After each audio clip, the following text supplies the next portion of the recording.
Nós estamos num momento muito delicado da história do nosso país. Talvez não haja em nossa história um momento tão preocupante como esse aqui. Nós temos visto, nos últimos anos, o país mergulhando numa crise moral. É uma crise financeira, é uma crise política, mas antes de qualquer coisa, ela é uma crise moral.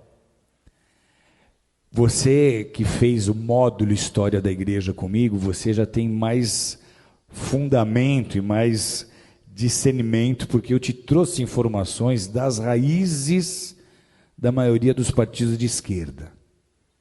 Eu não consigo entender líderes evangélicos que se dizem marxistas ou socialistas. Por quê? Eu já contei essa história aqui inúmeras vezes. Eu sou descendente de russos e polacos que fugiram da Revolução Comunista em 1917. O meu avô chegou aqui no Brasil 2 anos antes. Meu bisavô, já crente, correu de lá. Por quê? Porque essa revolução, ela implantou o comunismo em muitas nações, como Polônia, como Ucrânia, como Romênia, entre muitas outras, e simplesmente eliminou, extirpou, extinguiu as religiões onde quer que essas nações estejam sendo dominadas. Eles prenderam pastores e eles mandaram pastores para Sibéria para morrer de frio, para serem torturados e morrerem congelados. O bloco da União Soviética, ele mergulhou numa densa treva espiritual, numa densa escuridão espiritual por 70 anos. Você chega na Rússia hoje e tenta pregar o evangelho, as pessoas não têm ideia nem de que seja Jesus. E essa filosofia é a filosofia que move todos os partidos de esquerda. Os ideais desses partidos são os mesmos ideais de Karl Marx, são os mesmos ideais de Engels. Na loucura das suas ideias revolucionárias, eles começaram a pregar e a ensinar que a desigualdade social que eles deveriam combater começa na família. Eles começaram a dizer que antigamente, se você lê a literatura que fundamenta as ideias desses partidos, eles começaram a pregar que a desigualdade social ela começa na família, porque lá atrás, segundo eles, quando nós viemos dos macacos, não havia marido e mulher. Todo homem era de toda mulher era de todo homem, e os filhos não eram de ninguém, os filhos eram de todos, como os animais, e todos dividiam e compartilham tudo aquilo que eles tinham.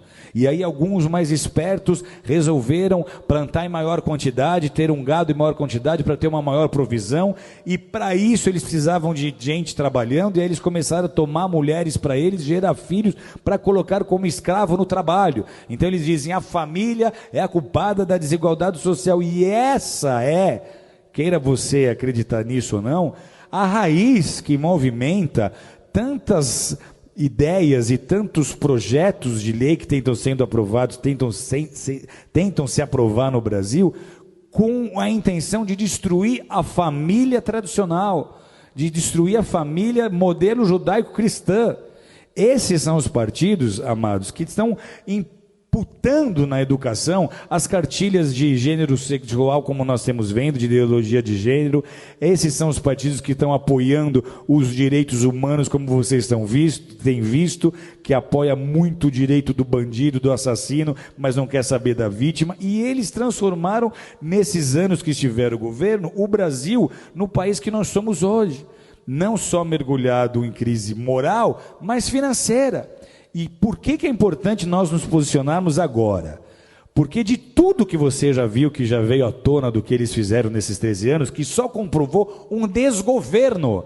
Porque o compromisso desse bloco não é com a nação brasileira. Eles nem usam a bandeira do Brasil, eles usam bandeiras vermelhas. Por quê? Porque lá em 81, o nosso ex-presidente Lula se juntou com Fidel Castro, eles formaram o Foro de São Paulo. O Foro de São Paulo tinha o ideal, lá em 81, de transformar todas as nações da América Latina em nações socialistas, em nações comunistas, e eles conseguiram então unir essas nações e edificar uma espécie de União Soviética na América Latina. Parecia uma ideia utópica, só que olha a que ponto eles chegaram. Então, para esses grupos e para essas lideranças, o objetivo é transformar o Brasil em parte de um Estado maior, essa América Latina comunista. Eles querem que em todas as nações da nossa América do Sul, da nossa América Central, ocorra o que está acontecendo hoje na Venezuela. E esse seria o caminho se nós não tivéssemos vivido as interrupções que nós vivemos. Por que é um desgoverno? Porque os nossos presidentes passados não governaram com o interesse de beneficiar o Brasil, mas eles usaram dos nossos próprios recursos para construir porto em Cuba, para ajudar países na Bolívia, para ajudar países que têm a mesma mentalidade que eles. Então, se nós permitirmos que um partido qualquer de esquerda, com essa mente e com esse coração, suba ao poder mais uma vez, o Brasil não vai resistir. Vocês estão entendendo o que eu estou dizendo? O Brasil não vai aguentar. Financeiramente vira caos. Vira caos, porque a economia para estar ativa, ela depende de investimento externo. Os investidores não vão botar dinheiro num país em que eles não têm confiança, ok? Então, se sobe um líder de um partido desses e ele tenta botar um bom ministro da Fazenda para tentar convencer os investidores de que tudo vai dar certo, isso não vai funcionar. Vocês estão entendendo ou não? Então, vira caos. A grande preocupação qual é? Se esse governo agora, essas eleições agora, sobe um partido como esse, a crise que nós estamos vivendo, ela é tão séria que a gente teme de verdade até uma revolução, porque vai ser muito fácil as pessoas do centro, oeste, sul e sudeste não aceitarem esse governo. Vai ser muito fácil nós começarmos a ver manifestações políticas sérias, vai ser muito fácil a população começar a exigir uma intervenção militar. Uma intervenção militar era um assunto nem cogitado em rodas de bar há 2, 3 anos atrás, mas hoje está se tornando um assunto em pauta, porque se nada acontecer, amados, alguém aqui conhece alguém que morou na Venezuela, que veio da Venezuela? A Venezuela, até muito pouco tempo atrás, era um país próspero. Eles têm petróleo. Sabe o que falta hoje na Venezuela? Falta papel higiênico. Sabe o que aconteceu há 4 anos atrás? Eu estou numa sauna, no Vale Nevado, conversando com um venezuelano que tinha ido esquiar. E ele conta, a Venezuela está faltando papel higiênico. Isso há 4, 5 anos atrás. E eu falo, mas como é que começou isso? Ele fala, começou como está acontecendo com o Brasil. Começou trazendo médicos de Cuba. Então, tudo que eles fizeram na Venezuela, eles iam tentar fazer no Brasil.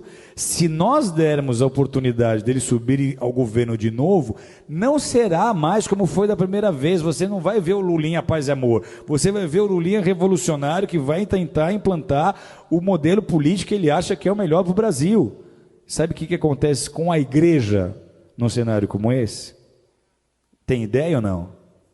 Primeiro, os nossos valores já estão sendo desprezados. Nós, para eles, somos o ópio do povo. Eles não veem valor naquilo que nós fazemos.